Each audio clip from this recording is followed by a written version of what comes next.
Shalom sahabat Alkitab, marilah kita mengawali hari ini dengan perenungan akan firman Tuhan. Bacaan Alkitab kita hari ini diambil dari Mazmur 27 ayat 1 sampai 14. Dari Daud. Tuhanlah terangku dan keselamatanku. Kepada siapakah aku harus takut? Tuhanlah benteng hidupku. Terhadap siapakah aku harus gentar? Ketika penjahat-penjahat menyerang aku untuk memakan dagingku, semua lawanku dan musuhku itu, merekalah yang tersandung dan jatuh. Sekalipun pasukan tentara berkemah mengepung aku, hatiku tidak akan takut. Sekalipun perang meletus melawan aku tetap percaya. Satu hal telah kuminta kepada Tuhan. Hanya inilah yang kudambakan. Tinggal di rumah Tuhan seumur hidupku, menyaksikan kemurahan Tuhan dan menikmati bait-Nya. Sebab Ia akan melindungi aku dalam pondoknya pada hari malapetaka. Ia menyembunyikan aku dalam persembunyian di kemahnya dan mengangkat aku ke atas gunung batu. Maka sekarang aku menegakkan kepalaku menghadapi musuh-musuh yang mengepungku. Dalam kemahnya aku hendak mempersembahkan kurban dengan sorak-sorai. Aku hendak menyanyi dan bermazmur bagi Tuhan. Dengarlah Tuhan, seruan yang kusampaikan. Kasihanilah aku dan jawablah aku. Tentang Engkau hatiku berkata, carilah wajah-Ku, maka wajah-Mu kucari, ya Tuhan. Jangan menyembunyikan wajah-Mu terhadap aku. Jangan menolak hamba-Mu ini dengan murka. Engkaulah pertolonganku. Janganlah membuang aku dan janganlah meninggalkan aku, ya Allah penyelamatku. Sekalipun ayahku dan ibuku meninggalkan aku, namun Tuhan menyambut aku. Tunjukkanlah jalan-Mu kepadaku ya Tuhan, dan tuntunlah aku di jalan yang rata menghadapi seteruku. Janganlah menyerahkan aku kepada nafsu lawan-lawanku, sebab telah bangkit menyerang aku saksi-saksi dusta dan orang-orang yang menghembuskan kekerasan. Sesungguhnya aku percaya akan melihat kebaikan Tuhan di negeri orang-orang yang hidup. Nantikanlah Tuhan. Kuatkanlah dan teguhkanlah hatimu. Nantikanlah Tuhan. Sahabat Alkitab, kadangkala dalam hidup ini kita menjumpai situasi atau tantangan yang membuat takut dan gentar.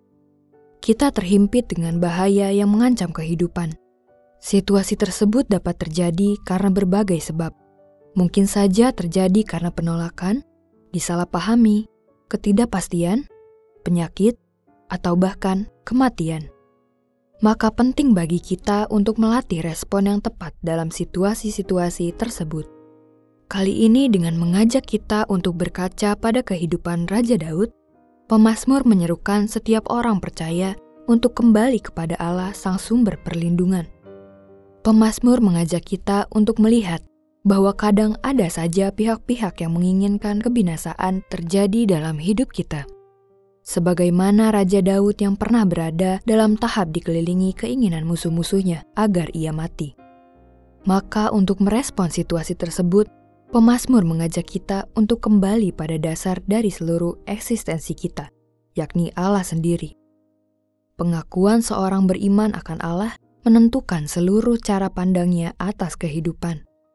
Allah adalah terang dan benteng hidup sang pemazmur. Ia menyadari bahwa rumah Tuhan atau hadirat-Nya adalah hal yang dirindukan dan diinginkannya. Jika orang-orang dunia menghendaki kekuasaan, nama, dan kekayaan, maka pemazmur mengajak kita untuk hanya terarah pada kehendak-Nya. Dari esensi keberadaan yang demikianlah, maka kita bisa yakin bahwa Tuhan akan selalu melindungi. Bahkan dalam malapetaka yang berat sekalipun, Tuhan akan menyembunyikan umat-Nya dalam kemah Tuhan dan mengangkat ke atas gunung batu. Sumber kekuatan kita pada akhirnya hanya berasal dari Tuhan saja.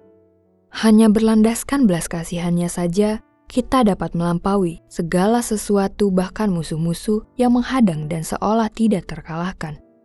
Maka pemazmur mengarahkan permohonannya kepada Allah agar ia tidak menyerahkan kepada nafsu para lawan yang telah bangkit menyerangnya dengan saksi-saksi dusta. Sahabat Alkitab, melalui firman-Nya pada hari ini, sesungguhnya kita diajak untuk kembali berserah diri serta memohon pertolongan padanya saja. Mungkin ada beragam situasi yang membuat kita terhimpit dan seolah-olah tidak berdaya. Tetapi semua itu tidak berarti di hadapan Tuhan yang memberi perlindungan. Maka marilah senantiasa melekat erat kepadanya, berdiam dalam hadirat-Nya, serta jangan berpaling dari perintah-perintah-Nya. Mari kita berdoa. Tuhan yang baik, Engkaulah terang dan benteng hidup kami. Dalam setiap ketakutan dan ancaman, ajar kami untuk tetap berdiam di hadirat-Mu dan percaya pada perlindungan-Mu. Dalam nama Tuhan Yesus kami berdoa. Amin.